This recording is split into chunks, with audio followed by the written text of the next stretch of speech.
ole LT rempu ralte hian Christian lebu number pakua na olal pa Davida le thla RC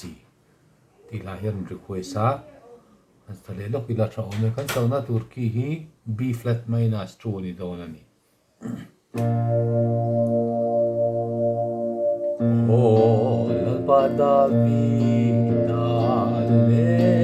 atla RC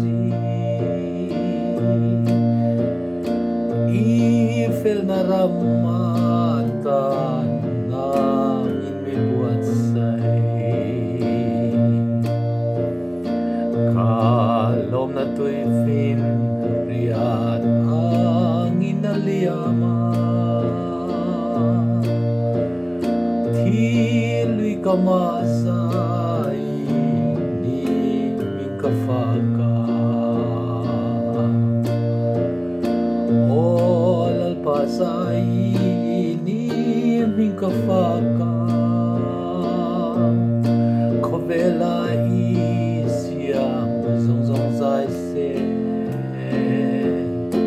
Lalpa choy moy nam na hote chuaru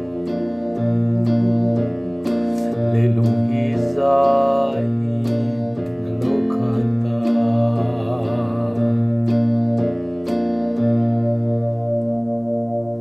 moi te mai la tha de mai ania kho bung pate phua